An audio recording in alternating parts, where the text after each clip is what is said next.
Mama na sunutonomi kanabi bolola. Papa na sunutonomi kanabi bolola. Mama na sunutonomi kanabi bolola. Papa na sunutonomi kanabi bolola.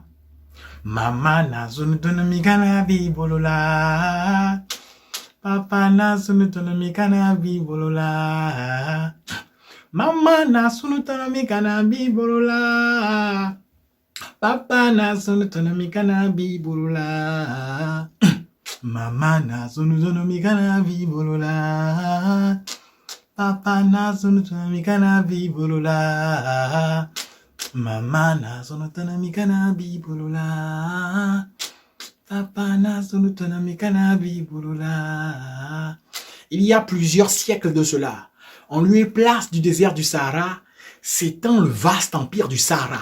Le vaste empire du Sahara est magnifique. On aurait dit un tableau, une fresque, avec des montagnes qui caressent les yeux des cieux ou presque, avec une verdure verdoyante, pittoresque, avec des arbres qui fertilisent le sol, attirent des pluies propices, avec des cases rondes, bien pétries en terre cuite.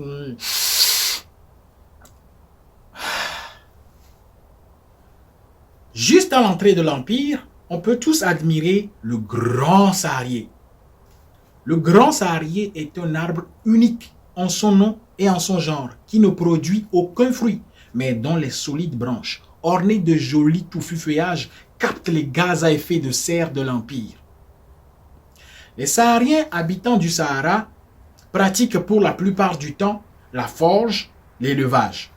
Mais El Sahar Ier, leur empereur, les encourage beaucoup à planter des arbres, à ne jamais les couper, car, ajoute-t-il, l'arbre, c'est la vie. Or, El Sahar Ier, c'est le modèle de dirigeant qui ne reste pas dans son fauteuil à donner des ordres, mais qui est sur le terrain, participe à la vie communautaire. Il n'hésite pas à donner des conseils, des formations. Or, El Sahar Ier, c'est le modèle de dirigeant, à l'image de Thomas Sankara, J.J. Rawlings. El Sahar Ier est très aimé de sa population. Voilà pourquoi les habitants lui offrent souvent des boubous, des cailloux, des bijoux. Des bijoux. Une nuit, alors que El Sahar Ier,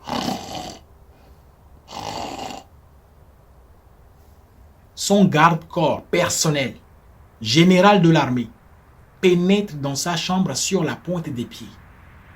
Les bijoux brillent. Le garde avance. El Sahar Ier. El Sahar Ier. Le garde avance. Les bijoux brillent. Les bijoux brillent. Le garde avance. El Sahar Ier. Et le lendemain, on entend des cris retentir de la cour impériale. Oh, El Sahar Ier n'est plus. El Sahar Ier n'est plus. Son âme est dans les montagnes. Son âme est au-dessus des cases. Son âme est dans les verdures verdoyantes. Les morts ne sont pas morts. Or, le lendemain, c'est les funérailles. Funérailles au cours desquelles des larmes sahariennes ont ruisselé. Ruisselé des cases rondes jusqu'à la cour impériale. De la cour impériale jusqu'à la dernière demeure de l'empereur.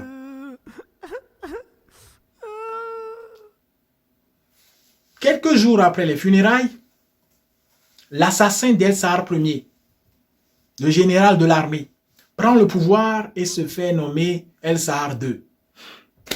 Celui-ci est totalement l'image opposée d'El Sahar Ier. Très tyrannique, peu ouvert au dialogue, il demande à ce qu'on coupe le grand saharier pour lui fabriquer un château de bois. Aussitôt ordre donné, aussitôt ordre exécuté. Les muscles sahariens se mettent au boulot. Avec peine. Ils abattent le grand saharier, cet arbre unique en son nom et en son genre, qui ne produit aucun fruit, mais dont les solides branches ornées de jolis touffus feuillages captent les gaz à effet de serre de l'Empire. Mais À peine le dernier morceau du sarié frôle le sol. À peine le dernier morceau du sarié frôle le sol. Voyez.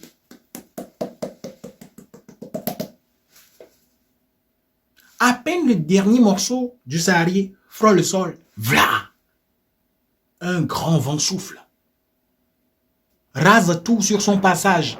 Le beau paysage, les montagnes, les jolies cases, tout.